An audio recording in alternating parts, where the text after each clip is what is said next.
Hello students, welcome back to my channel physics champ 1 2 3। ধারাবাহিকভাবে gas সম্পর্কে আলোচনা চলছে। আগের ভিডিওতে P equals to 1/3 rho C square এবং সেখান থেকে টেম্পারেচারের কনসেপশন কিভাবে আসে এবং গ্যাসের গতিশক্তির সঙ্গে চাপের যে সম্পর্ক সেই পর্যন্ত ডিসকাশন করা হয়েছে। আমরা গড় বেগ পড়েছি, গড় বর্গ বেগ পড়েছি, গড় বর্গ বেগের বর্গমূল পড়েছি, এগুলো পড়েছি। কিন্তু এই ভিডিওতে যে বিষয়টা সম্পর্কে প্রথমে আলোচনা করব সেটা হলো যে ম্যাক্সিমাম প্রবাবল ভেলোসিটি, অর্থাৎ মানে সর্বাপেক্ষা সম্ভাব্য গতিবেগ। বিষয়টা সম্ভাব্যতার সূত্র মেনে চলে। সম্ভাব্যতার সূত্র একদম ক্লিয়ার কাট বলে দিচ্ছি প্রথমে। এটা স্ট্যাটিস্টিক্যাল মেকানিক্স বা স্ট্যাটিস্টিক্যাল থিওরির উপরে বেশ করে তৈরি করা হয়েছে। তাহলে যাদের না রাশিবিজ্ঞান সম্পর্কে ডিটেল নলেজ থাকবে তাদের পক্ষে এই বিষয়টাতে ক্যালকুলেশনের ডিটেলসের মধ্যে এই মুহূর্তে প্রবেশ করা অতি অবশ্যই সম্ভব নয়। কিন্তু প্রশ্নটা বারে বারেই আসে, তাই আমাদেরকে যেটুকু করতে হয় যে রাশিমালাটার ওপরেই কিন্তু আমাদেরকে জোর দিতে হবে এবং রাশিমালাটা কিভাবে আসছে তার একটা ওপরের যে কনসেপশন সেই কনসেপশনটুকু নিয়েই আমাদেরকে কিন্তু এগিয়ে যাওয়ার চেষ্টা করতে হবে। প্রথমেই কিন্তু চেহারা দেখে ভেঙে পড়লে চলবে না। তাহলে এটা সম্পর্কে ডিটেলস আলোচনাটা আমি শুরু করি এবং এটা বুঝতে গেলে আমাদেরকে কিন্তু একদম স্কিপ না করে দেখতে হবে। স্কিপ করলে কিন্তু আর এক লাইনও বুঝতে পারা যাবে না, এটা একদম আগাম বলে দিচ্ছি। এবং যদি এটার শেষ পর্যন্ত দেখো তাহলে বোনাস হিসেবে যেটা পাবে যে গ্যাসের গতিতত্ত্ব থেকে আমরা যে সমস্ত সূত্রগুলো, অর্থাৎ বয়েলের সূত্র, চার্লসের সূত্র ইত্যাদি যে সূত্রগুলো আমরা, ডাল্টনের অংশচাপ সূত্র, এই যে সূত্রগুলো আমরা পেয়েছিলাম সেই সূত্রগুলোর প্রমাণ কিভাবে করা যেতে পারে। গ্যাসের গতিতত্ত্ব কি ওই সূত্রগুলো তো এক্সপেরিমেন্টাল, তো এই সূত্রগুলোকে তাত্ত্বিকভাবে এক্সপ্লানেশন দেওয়া যাচ্ছে কিনা সেই সম্পর্কেও কিন্তু একটা নলেজ আমরা কিন্তু এই ভিডিওটা শেষে পেয়ে যাব। সুতরাং দেরি না করে আমরা আলোচনাটা শুরু করি যে ম্যাক্সিমাম প্রবাবল ভেলোসিটিটা কি। আমরা গ্রাফিক্যালি যদি এটা দেখাই তাহলে এই বরাবর যদি আমরা ভেলোসিটি সি এবং এই বরাবর যদি আমরা কি বলা যেতে পারে এখানে ডিএন বাই ডিসি। এখন যারা ছোট তারা এন কি সি কি এগুলো নিয়ে মাথা খারাপ করে ফেলবে। এখন সি হলো, মনে করো সি বেগ থেকে সি প্লাস ডিসি বেগ পেয়েছে। ডিসি জাস্ট কিছু নয়, ডিসি মানে কোনো কিছু সিম্বল নয়, ডাইরেক্ট কারেন্ট নয় বা অন্য কোনো কিছু সিম্বল নয়। কতটা পরিমাণ বেড়েছে? ডিসি পরিমাণ বেড়েছে। তাহলে যদি ডিসি পরিমাণ বাড়ে, আগে বেগ ছিল সি, পরে বেগ হয়েছে, আমরা কিন্তু প্রাথমিক বেগ ইউ, অন্তিম বেগ ভি এইগুলো পড়েছি। তার মানে এইভাবেই বলি যে প্রাথমিক বেগ ইউ মানে হলো সি, কোনো একটা কণার যারা একটা গ্যাস মাধ্যমের ভেতরে আছে তারা ছোটাছুটি করছে, তো সি বেগ নিয়ে যাত্রা শুরু করেছিল এবং ভি বেগ তারা পেয়েছে। ভি এর ভ্যালুটা হচ্ছে সি প্লাস ডিসি। কেন? ডিসি পরিমাণ বেগটা বেড়েছে। একক আয়তনে উপস্থিত অণুর সংখ্যা সমান থাকে এটা বলা যেতে পারে, কিন্তু অণুর সংখ্যা এখন ঠোকাঠুকি করলে একটা নির্দিষ্ট রেঞ্জের মধ্যে অণুর সংখ্যার কিছুটা পরিমাণ চেঞ্জ হয়ে যেতে পারে। কতটা পরিমাণ চেঞ্জ হবে না, এটা ছিল এন, তাহলে সেখানে পরিবর্তিত হয়ে দেখ ধরা যাক এখানে ডিএন সংখ্যক চেঞ্জ হয়েছে। বাড়তেও পারে কমতেও পারে, আমি চেঞ্জ হবার কথা বলছি। ডিএন সংখ্যক কণা পরিবর্তিত হয়েছে। তো সর্বাপেক্ষা সম্ভাব্য বেগ কতটা নিয়ে গ্যাস অণুগুলো ছোটাছুটি করতে পারে একটা পাত্রের মধ্যে, সেইটার মান আমরা বের করব। তো এখানে কি বলা যেতে পারে যে ডিসি বেগ পরিবর্তন করার জন্য কত সংখ্যক কণার পরিবর্তন হয়েছে। এই পর্যন্ত মোটামুটি রাশিমালাটাকে আমরা বুঝতে পারলাম। ডিএন বাই ডিসি বলতে আমরা কি বোঝাচ্ছি। তাহলে ডিএন বাই ডিসি ভার্সেস যদি সি বা বেগটাকে গড় বর্গবেগের বর্গমূলটাকে, মানে এসি মানে সি আর এম এস, কিন্তু এটা আবার বলে রাখা ভালো, নাহলে সব গুলিয়ে যাবে। তো সি আর এম এস এর সঙ্গে DN by DC, C R M এসটাকে এটা এক্স অক্ষ বরাবর C R M S, Y অক্ষ বরাবর ডিএন বাই ডিসি, এই রাশিমালাটাকে যদি প্লট করি তাহলে দেখা যাচ্ছে ভিন্ন ভিন্ন টেম্পারেচারে, মনে করো যেমন 150 ডিগ্রি সেন্টিগ্রেড টেম্পারেচারে এটা দাঁড়াচ্ছে। আবার এটা যদি 20 ডিগ্রি সেন্টিগ্রেড হয়, মানে টেম্পারেচারটা বাড়লে কিন্তু কার্ভের নেচারটা এরকম হবে, মানে এই পিকটা কিন্তু নেমে যাচ্ছে, সিআরএমএস এর ভ্যালুটা কিন্তু কমে যাচ্ছে। -150-এ যতটা জোরে ছুটছিল এখানে 20 ডিগ্রি সেন্টিগ্রেডে ঠিক ততটা জোরে কিন্তু ছুটতে পারছে না, এবং পিকটা মেবি এটা যে এই দিকেই থাকবে তার কিছু মানে নয়, এই পিকটা কিন্তু এই বরাবরও হতে পারে, এইরকমও হয়ে যেতে পারে, এরকমও হয়ে যেতে পারে। ঠিক আছে, তো পিকের ভ্যালুটা কিন্তু চেঞ্জ হয়ে যাচ্ছে। তো পিকের ভ্যালু চেঞ্জ হয়ে যাচ্ছে মানে কি ডিএন বাই ডিসির ভ্যালুটা কিন্তু চেঞ্জ হয়ে যাচ্ছে। কার্ভের পিক চেঞ্জ হচ্ছে মানে সিআরএমএস কিন্তু চেঞ্জ হচ্ছে না, সিআরএমএস তো বাড়তে বাড়তেই যাচ্ছে। তো সিআরএমএস বেড়ে যাচ্ছে, তাহলে -150 ডিগ্রি থেকে 20 ডিগ্রিতে যদি যাই, সিআরএমএস বেড়ে বেড়ে যাচ্ছে, 20 ডিগ্রি বাড়ছে, সিআরএমএস বাড়ছে, সিআরএমএস বাড়লে এখানে কিন্তু ডিএন বাই ডিসির পরিমাণটা কমে যাচ্ছে। তার মানে উষ্ণতা যত কম হবে তত ডিএন বাই ডিসি মানে ডিসি ভেলোসিটি চেঞ্জ হলে অণুর সংখ্যার পরিবর্তনটা কিন্তু মানে একক পরিমাণ বেগ পরিবর্তনের জন্য গ্যাস অণুর সংখ্যা, একটা নির্দিষ্ট আয়তনের মধ্যে গ্যাস অণুর সংখ্যার পরিবর্তনের যে মানটা, সেই মানটা কিন্তু অনেক বেশি পরিবর্তিত হচ্ছিল, তার বদলে কম পরিবর্তিত হবে। এইটুকু মোটামুটি গ্রাফের নেচার থেকে আমরা দেখতে পাচ্ছি। এই হলো ব্যাপার। এখন তাহলে এটার যদি একটা রিলেশনশিপ আমরা ড্র করি, যেটা ডিএন বাই ডিসি, এটা কি কেউ বের করতে পারেনি? হ্যাঁ, ডিএন বাই ডিসির ভ্যালুটা এটা দেখলেই মাথা খারাপ করে দেওয়ার মতো ভ্যালু।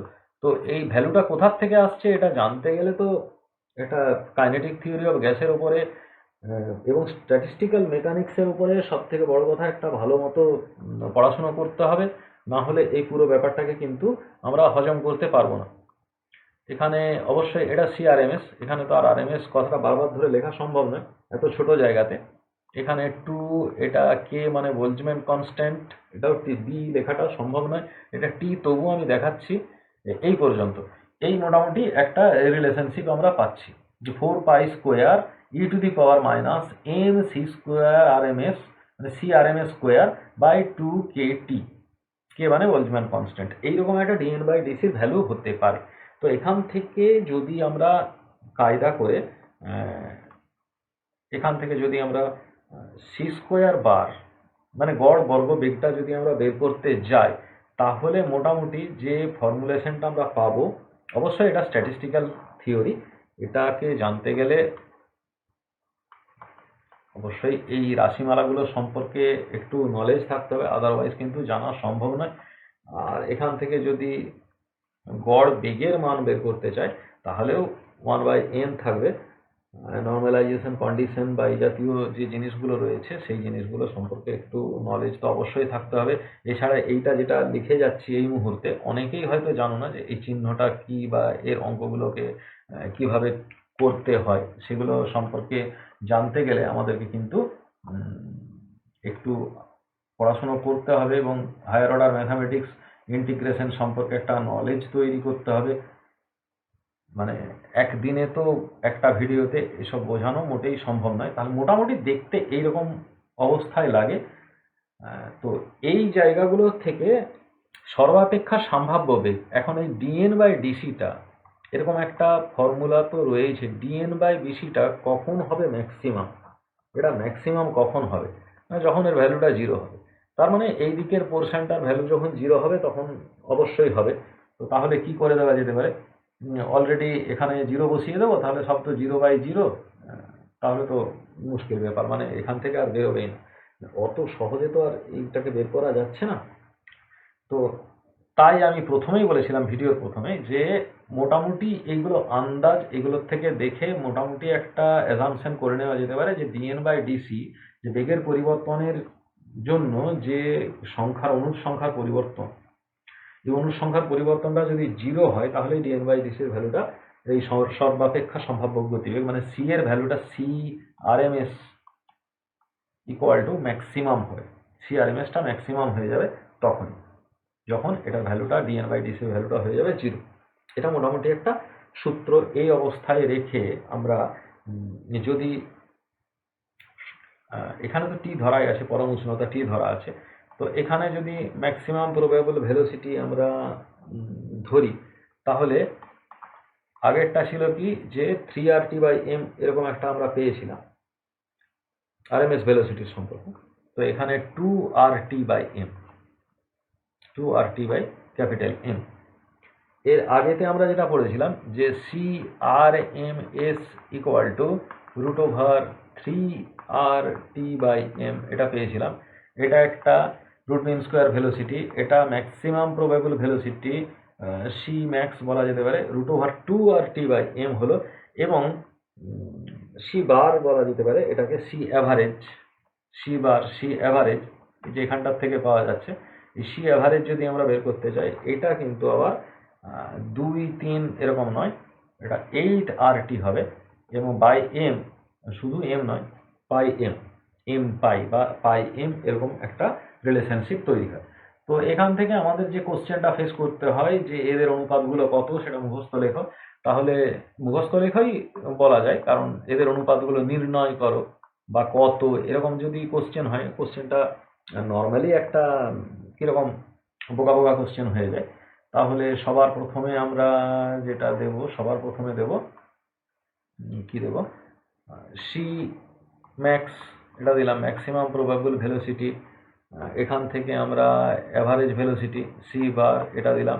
এখান থেকে সি আরএমএস, এটা দিলাম। এখন এটা দিলে পরপর মানগুলো যদি বসিয়ে যায়, 2RT by capital M is to 8RT by M pi is to 3RT by M, এরকম। তো এখান থেকে দেখতে পাওয়া যাচ্ছে এই রুটগুলো থেকে আরটিগুলো তো একদমই ক্যান্সেল হয়ে বেরিয়ে যাচ্ছে এবং এখানে পড়ে থাকছে √2, এখানে থাকছে √8 বাই পাই, এরকম একটা থাকছে। আর এখানে পাচ্ছি √3। এই পর্যন্ত একটা ভ্যালু কিন্তু আমরা পেয়ে গেছি। তো এই ভ্যালুগুলো যদি আমরা পেয়ে যাই, তাহলে এখান থেকে এটাকে যদি আমরা 1 করে দিই এককের জন্য, তাহলে √4 বাই এম পাই, এরকম একটা দাঁড়াবে।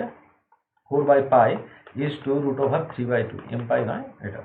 এই পর্যন্ত পাচ্ছি। তাহলে এখান থেকে √4 মানে এটা 2, √পাই এটা থাকলো √3/2। এটাই কিন্তু নিচের ক্লাসগুলোতে এটাই দেখাতে বলে যে সর্বাপেক্ষা সম্ভাব্য বেগের সঙ্গে গড় বেগ এবং আরএমএস বেগের মধ্যে কি সম্পর্ক। এই পর্যন্ত আসবার পর এটাই মানে জাস্ট একটা ক্যালকুলেশন। এই ক্যালকুলেশনের মধ্যে কিভাবে আসছে শুধু সেইটুকু দেখিয়েছি, সামান্য ইন্টারপ্রিটেশন দেখানোর চেষ্টা করেছি। এটা কিন্তু টোটালি ডিটেলসে এর উত্তরও নয়, আর এখানে থেকে কিছু পড়বেও না। যেটুকু পড়ে এই রাশিমালাগুলো দিয়ে অঙ্ক করতে পারে, কোনো ছোটোখাটো প্রবলেম সলভ করতে দিতে পারে, আর এটা কিন্তু কোনো শর্ট কোশ্চেন তোমাদেরকে ফেস করতে হতে পারে, যে অবজেক্টিভ টাইপের যে কোশ্চেন, অবশ্যই সাবজেক্টিভ ভিত্তিক অবজেক্টিভ কোশ্চেন, সেই রকম কোশ্চেন কিন্তু কিছু ফেস করতে হতে পারে এইখানে। চার্লস সূত্র প্রুফ করব গ্যাসের গতিতত্ত্ব থেকে। তো চার্লস সূত্রতে আমাদের টার্গেটটা কী হবে, ভি ভার্সাস টি, এটা প্রুফ করা। তো ভি ভার্সাস টি প্রুফ যদি করতে হয়, তাহলে আমাদেরকে শুরুটা কিন্তু সেই 1/3 রো সি স্কোয়ার এটা দিয়েই শুরু করতে হবে, মানে পালানোর কোনো রাস্তা নেই। তাহলে পি ইকুয়াল টু 1/3 রো এর বদলে কী হবে, এম বাই ভি। গ্যাসের যে আণবিক ওজন, এটাকে আমি 1 মোল গ্যাসের ক্ষেত্রে এটা আণবিক ওজনই হয়ে যাচ্ছে, তাহলে এম। আর অত কথা না বলে এখানে বলা যেতে পারে যে, তাহলে তো আবার স্মল এম ধরতে হয়, ঠিক আছে, এটা 1 মোল গ্যাসের ক্ষেত্রে ধরছি, আদর্শ গ্যাসের ক্ষেত্রে আমরা পুরো ব্যাপারটাকে ধরবো, সেই জন্য এটাকে আণবিক ওজনই ধরে নিচ্ছি, এম বাই ভি। এবং সেখানে আমরা সি স্কোয়ার বার হিসাবে এটাকে লিখে দিলাম। এখন ভিটাকে যদি এইদিকে আমরা নিয়ে চলে আসি, তাহলে কি দাঁড়ায়, PV equal to 1/3 M C square bar. এখন 1/3 সি স্কোয়ার বার যদি আমরা লিখি, এখান থেকে এটা তো আমরা পেয়ে যাচ্ছি পিভি ইকুয়াল টু আরটি। এটা আদর্শ গ্যাসের ক্ষেত্রে পিভি ইকুয়াল টু আরটি আমরা পেয়ে যাই। আরটিকে যদি 2 দিয়ে ভাগ করে দিই, তাহলে এখানে 3RT, আর এখানেও তাহলে হাফ হয়ে যাচ্ছে, হাফ এম সি স্কোয়ার বার, বা 3RT/2 ইকুয়াল টু ইকে। এটা আমরা গ্যাসের গতিতত্ত্বের থেকে পেয়েছিলাম।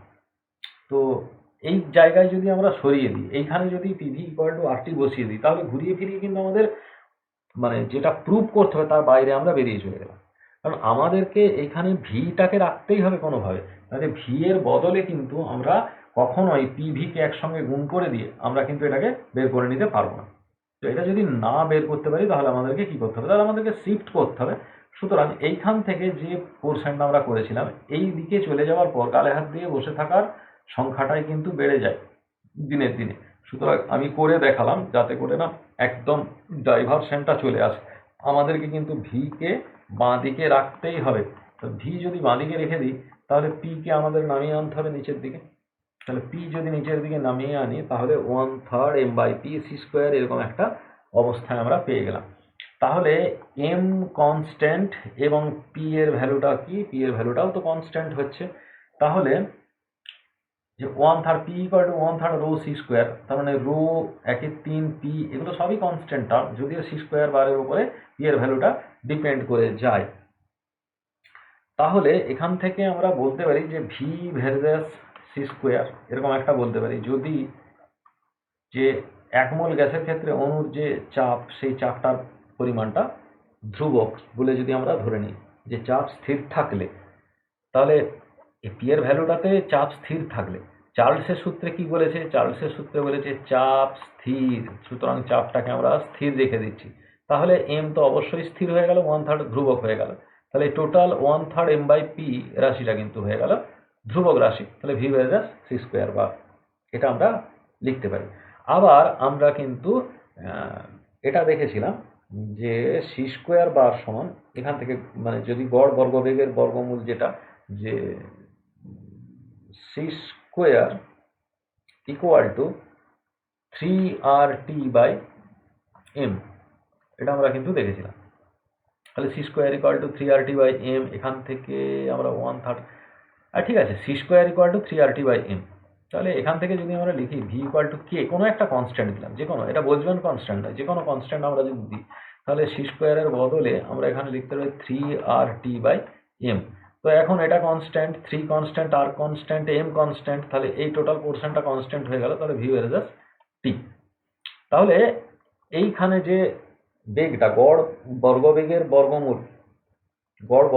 বর্গমূল যেটা আমরা বার করেছিলাম এইখানে, সেই জায়গাটাকে কিন্তু এটা সিআরএমএস এর ভ্যালুটাকে কিন্তু আমরা এখানে ইউজ করলাম।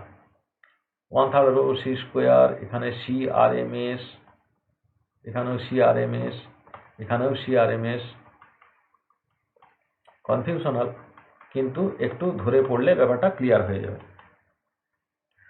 আরএমএস এইভাবে, মানে অ্যাকচুয়ালি ব্যাপারটা কি, যে জেনারেল সূত্রটা কিন্তু P equals to 1/3 rho C square. তো এখন P equals to 1/3 rho C square থেকে আমাদের টার্গেটটা ভি ভার্সাস টিতে নিয়ে যেতে হবে, মানে বাঁদিকে ভিটাকে আমাদেরকে ধরে রাখতেই হবে। বাঁদিকে ভিটাকে ধরে রাখার পর এবার যে কোনোভাবে আমরা ওটাকে কনভার্ট করবো। কনভার্ট করতে গিয়ে নানা রকমভাবে ঘুরিয়ে ফিরিয়ে আমরা যেগুলো জানি, একটা অনুসিদ্ধান্ত থেকে যেটা পেয়েছি সেখান থেকে আমাদেরকে টেনে নিয়ে আসতে হবে এবং এটাকে ক্যালকুলেশন করতে হবে। তো এখানে যেটা আমরা দেখেছিলাম অ্যাভোগাড্রোর সূত্র থেকে, সেটা হচ্ছে যে সমান সংখ্যক অণু থাকে, সমায়তন গ্যাসের মধ্যে সমান সংখ্যক অণু রয়েছে। তো এখানে কিছু অ্যাজাম্পশন করে নেওয়া হচ্ছে যে দুটো গ্যাস নেওয়া হচ্ছে, দু ধরনের গ্যাস আছে, দুটি গ্যাস, মানে এরা প্রকৃতি এবং ধর্মে সব আলাদা। এখন দুটি গ্যাসের আয়তন সমান, এখানে ভি আয়তন রয়েছে, তাহলে আয়তন ভি, দুটি গ্যাসেরই প্রত্যেকটার আয়তন ভি। তাহলে ভি আয়তনটাতে N1 সংখ্যক অণু আছে এবং প্রত্যেকটা অণুর ভর এম হলে এর যে মোট ক্যাপিটাল এম হচ্ছে এম ইন্টু N1, এরকম একটা M1 ধরা যাক, M1 N1, এটা গুণ হলে এটা ক্যাপিটাল এম, প্রত্যেকটা অণুর ভর এইটা। আর হচ্ছে কি দ্বিতীয় গ্যাসের ক্ষেত্রে, এটা 1 নম্বর গ্যাসের ক্ষেত্রে এ, 1 নম্বর গ্যাসের ক্ষেত্রে বি গ্যাসের ক্ষেত্রেও আয়তন ভি, এবং এখানে N2 সংখ্যক অণু আছে এবং প্রতিটা অণুর ভর M2। তাহলে এখানে ক্যাপিটাল M1 সমান স্মল m1 ক্যাপিটাল M1, এখানে M2 সমান small m2 into capital M2। চাপের পরিমাণ পি, আর উষ্ণতা কত, পরম উষ্ণতা, অবশ্যই পরম উষ্ণতা ক্যাপিটাল টি। পরম উষ্ণতা যদি এটা থাকে, তাহলে পি এর সঙ্গে ভি যদি গুণ করি, তাহলে আমরা জানি যে 1/3 rho C square, 1/3 rho C স্কোয়ারের জায়গায় এটা আমরা জানি যে M1 N1 C1 স্কোয়ার, এখানটায় দিই C1 স্কোয়ার, এটা সমান আবার 1/3 M2 N2 C2 স্কোয়ার। এরকম করে যদি দুটোর জায়গায় তিনটে গ্যাস নেওয়া হয়, তাহলে একই কন্ডিশন হবে, ডট ডট করে চলতে থাকবে।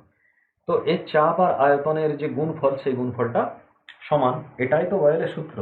বয়েলের সূত্র থেকে আমরা এটা জানি যে PV equal to 1/3 rho C square, বা এইটা কিন্তু কোথার থেকে পেয়েছি, যে গ্যাসের গতিতত্ত্বের থেকে 1/3 রো সি স্কোয়ার, এখানে তলায় ভি ছিল, এই ভিটাকে আমরা উপরে তুলে দিয়েছি, P equals to 1/3 rho C square থেকেই কিন্তু P equals to 1/3 M C square বলে লিখেছি। তাহলে এখন পিভিটাকে যদি আমরা বাদ দিয়ে দিই তাহলে আমরা কি পাচ্ছি? আমরা পাচ্ছি যে 1/3 M N C square, M N one C square, M N two C square, এইগুলো। তাহলে এখন এখানে কি দেখতে পাচ্ছি যে যদি উষ্ণতা সমান হয়, দুটো গ্যাসেরই উষ্ণতা সমান, সমায়তন গ্যাসে একই উষ্ণতা আর চাপে, অ্যাভোগাড্রোর সূত্রটা একটু খেয়াল করো, একই উষ্ণতা এবং চাপে, মানে চাপটা যদি স্থির থাকে এবং উষ্ণতাটা যদি স্থির থাকে, সমান চাপ আর উষ্ণতায় সম আয়তন গ্যাসে, তাহলে কটা সমান? পি ভি টি সব সমান। সম আয়তন গ্যাস, আগেই ভি সমান নিয়ে নিয়েছি, সমান চাপে সমান উষ্ণতায় সব যদি সমান থাকে তাহলে সমান সংখ্যক অণু থাকে। তো এই অণুটা যে সমান থাকে সেটা আমাদেরকে প্রুভ করতে হবে। তো এখন চাপ আর উষ্ণতা যদি সমান থাকে তাহলে গতিশক্তিগুলো কিন্তু সমান থাকবে। One C one square half M two square, একটা তো এখানে 2 আমদানি করতে হবে, কিন্তু 2 ওপরে লিখতে হবে, কারণ 2/3 পড়ে থাকছে। তাহলে half M C square by, মানে এখানে n1 থাকলো, আর এখানে 2/3, এখানে n2 থাকলো। 2/3 উভয় পক্ষে ক্যান্সেল হয়ে যায়, তাহলে কি দাঁড়াচ্ছে? n1 equal to n2। অর্থাৎ চাপ, আয়তন এবং উষ্ণতা যদি স্থির থাকে তাহলে সম আয়তন গ্যাসেতে সমান সংখ্যক অণু থাকে। আয়তন, চাপ এবং উষ্ণতা স্থির থাকলে কোনো গ্যাসেতে সমান সংখ্যক অণু থাকবে, যে কোনো ধরনের গ্যাসে সমান সংখ্যক অণু থাকবে। এটাকেই ঘুরিয়ে ফিরিয়ে অ্যাভোগাড্রোর সূত্র বলে দেখানো হচ্ছে। তাহলে আবার একবার বলে দিই যে আয়তন সমান আয়তন ভি। এখন এই আয়তনেতে অণুর সংখ্যা একটা গ্যাসের n1 আর একটা গ্যাসের n2, এবং প্রতিটা গ্যাসের ভর m1 হলে মোট ভরটা হলো এদের গুণফল, এবং n2তে একটার ভর যদি m2 হয় তাহলে মোট ভরটা হলো m2 ইন্টু n2। এবার গ্যাসের গতিতত্ত্ব থেকে আমরা জানি P equals to 1/3 rho C square, rho এর বদলে আমরা লিখতে পারি m1 by V C square. এখন ভিটাকে যদি আমরা পি এর সাথে গুণ করে দিই তাহলে P V equal to 1/3 M N C square bar. তাহলে এমটা একটা সিস্টেমের জন্য m1 n1 c1 স্কোয়ার, অন্য আরেকটা সিস্টেমের জন্য m2 n2 c2 স্কোয়ার। এই দুটো সিস্টেমের জন্য যে 1/3 এগুলো গুণ হচ্ছে, 1/3 গুলো গ্যাসের গতিতত্ত্বের ফর্মুলা থেকে আমরা পেয়েছি। আর কি আমরা জানি যে চাপ এবং উষ্ণতা যদি স্থির থাকে তাহলে তাদের গতিশক্তি অপরিবর্তিত থাকে। চাপ আর উষ্ণতা স্থির থাকলে গতিশক্তি স্থির থাকে। এখন গতিশক্তি যদি স্থির থাকে তাহলে আমরা কিন্তু এখান থেকে এই গতিশক্তিটা দিয়ে যদি আমরা এটাকে ট্রান্সফার করি তাহলে কি পাওয়া যাবে? যে n1 ইকুয়াল টু n2। অর্থাৎ এখান থেকে আমরা বলতে পারি যে আয়তন, চাপ এবং উষ্ণতা যদি স্থির থাকে তাহলে কিন্তু ভিন্ন ধরনের গ্যাসেতেও অণুর সংখ্যা কিন্তু সমান থাকবে। সূত্র, চার্লসের সূত্রে আমরা ভি রেখেছিলাম, এখানে চাপের সূত্রে আমাদেরকে পি রাখতে হবে। এখানে পি সমান 1/3 রো সি স্কোয়ার, এটা আমরা দেখেছিলাম। এখন রো এর বদলে আমরা লিখেছিলাম M by V C square bar. এখন পি চাপের সূত্র লিখছি মানে তো পি আমাদেরকে এখানে রাখতেই হচ্ছে।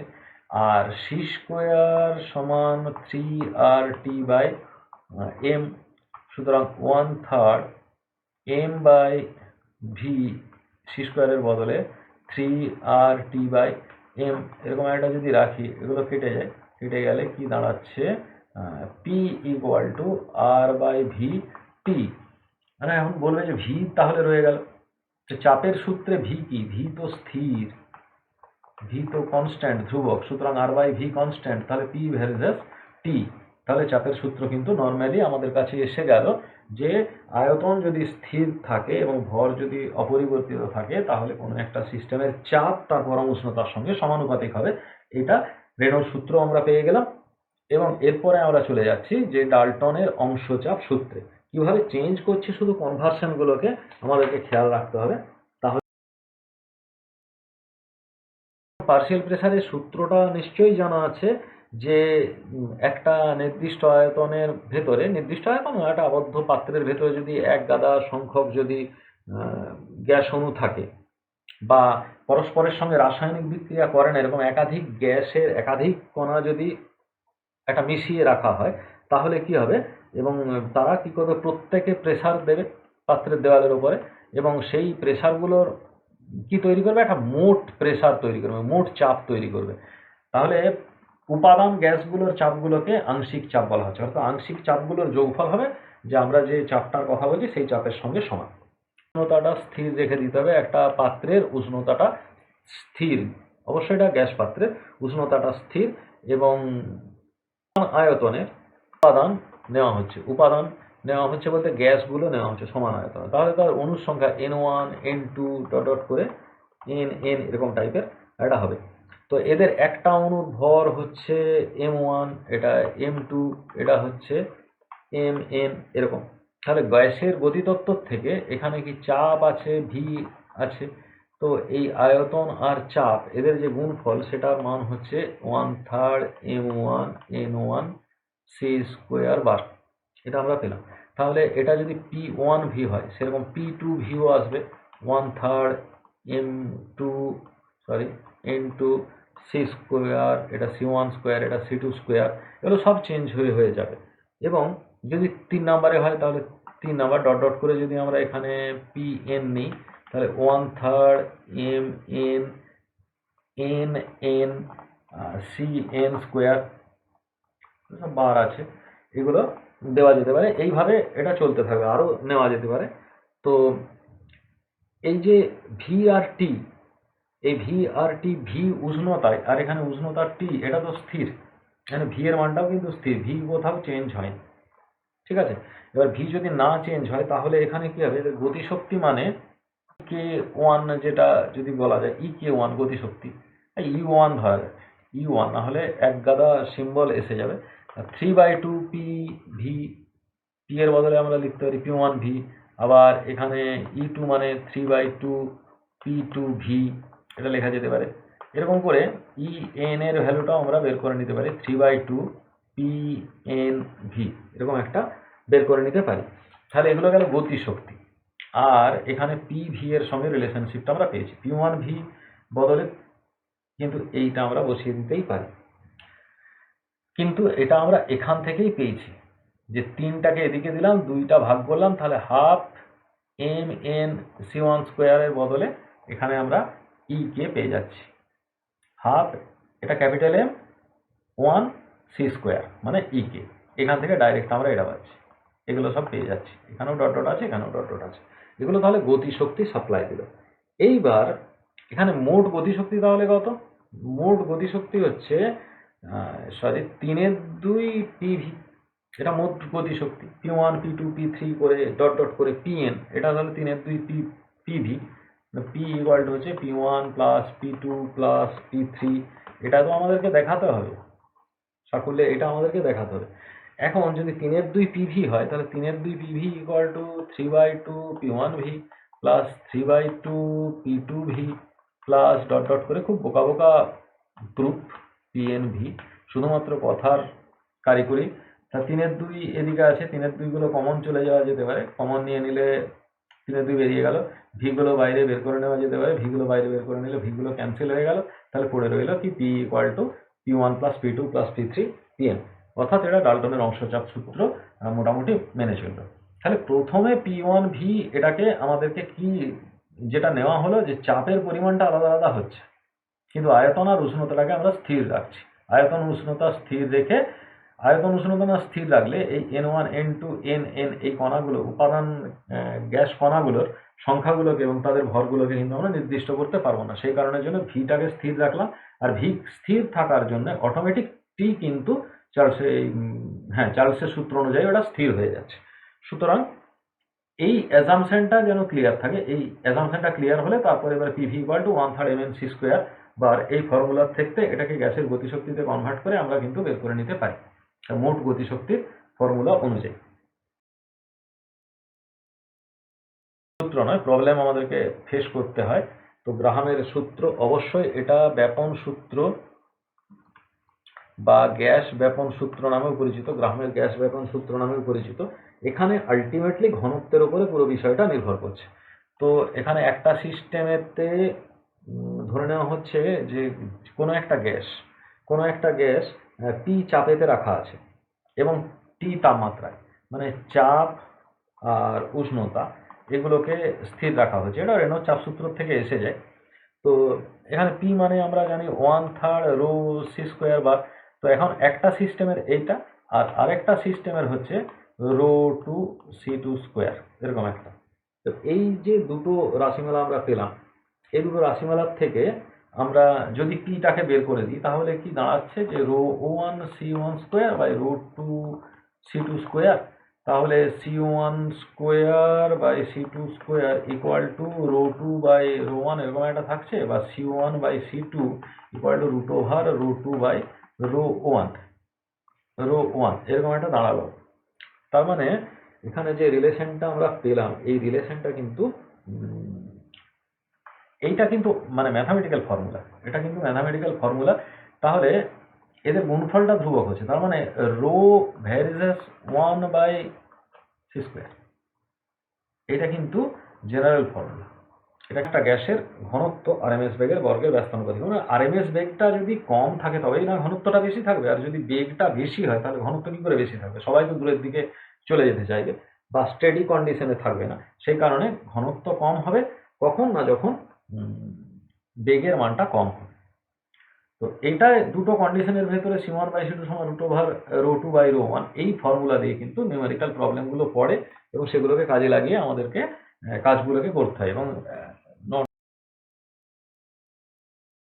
রিয়েল গ্যাস ইকুয়েশন বা আদর্শ গ্যাসের সূত্র, এটা তো না প্রুভ করলে তো আর কিছুই হয় না। P equals to 1/3 M, capital M লিখে দিলে এম সি স্কোয়ার বার, এরকম একটা থাকে। এম সি স্কোয়ার বার মানে হচ্ছে M N C square bar. 3RT by M বসিয়ে দিলে বসানো যেতে পারে 1/3 এম সি স্কোয়ার বারের বদলে আমরা বসাচ্ছি 3RT বাই এম, এটা বসে গেল, এমগুলো কেটে গেল, 3গুলো কেটে গেল, তাহলে কি পড়ে থাকছে পি ইন্টু ভি সমান আর টি।